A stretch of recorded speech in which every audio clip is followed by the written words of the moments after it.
In the workbook for Course in Miracles, I do not know what anything is for.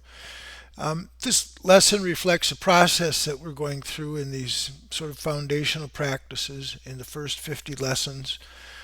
Quick little exercises in which we begin to learn how to change our minds, changing our minds about who we are and what things are for, what's valuable, what's not, along those lines.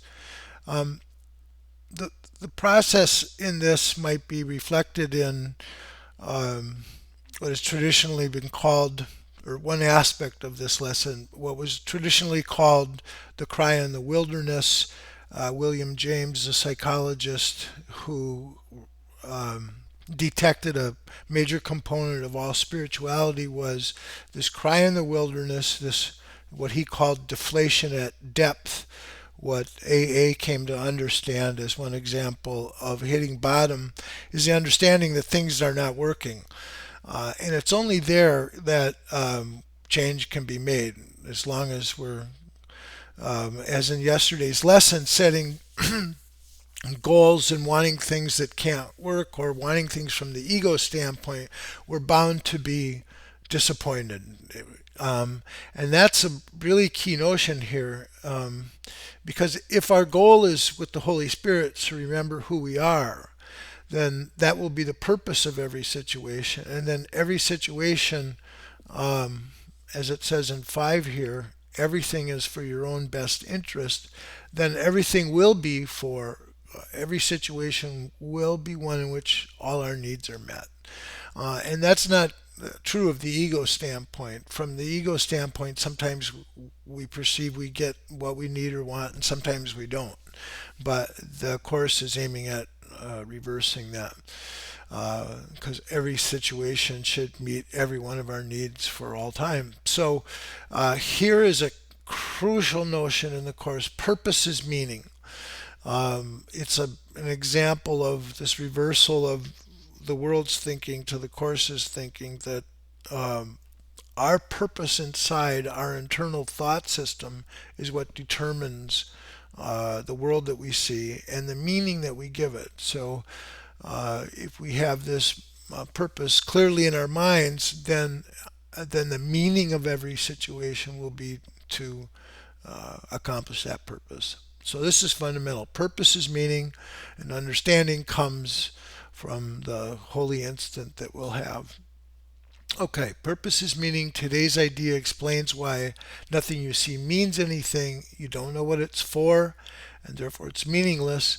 Everything is for your own best interest. That's what it's for. That's its purpose. That's what it means.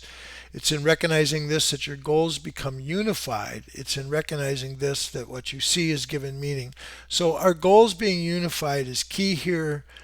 In chapter 13, the attainment of the real world, and I've alluded to uh, in the last few lessons, are that all of our goals, if we have the one purpose of remembering who we are, then all of our needs can be meaningfully met here, because it's tied to that one purpose.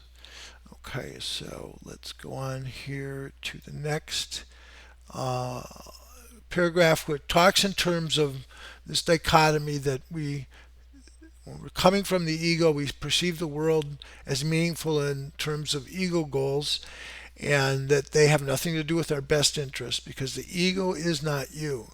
This false identification makes you incapable of understanding what anything's for. So at a fundamental level, again, it's changing who we think we are that's key.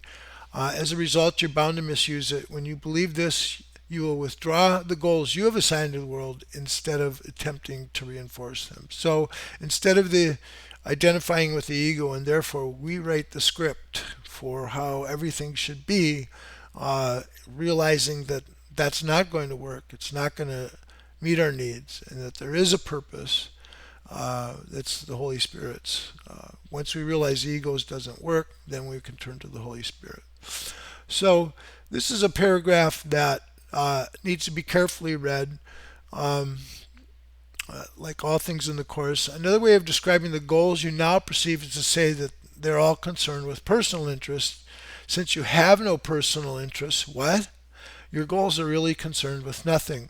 So it's important to realize here that this doesn't mean that you don't have needs here uh, that are just for you that won't be met. What it means is that they'll be met in a way that it shares, everyone shares in that purpose, everyone's needs. So, in other words, everyone's entitled to food, shelter, and clothing, not just some people. So, but the idea of, from the ego standpoint of ownership and it's just for itself, that's what gets breaking apart. That's what he means you don't have personal interest. So, in cherishing them, you have no goals at all, and thus you do not know what anything is for. Before we can make any sense out of the exercises for today, one more thought is necessary. Um, at most superficial levels, you do recognize purpose. Your purpose cannot be understood at those levels. So that indicates we're going down deeper. And so it goes on this paragraph to say, you know what a phone is for. So talking to somebody who's not there, it's just that you don't really know what the communication between them, you don't know what it is that needs to be said, what you're reaching him for. And so, from the Holy Spirit standpoint, the purpose of all interactions with anyone, that purpose is for us to share miracles, forgiveness, the atonement, salvation. That's why we're communicating. Okay, so it's crucial to your learning to be willing to give up the goals you've established for everything.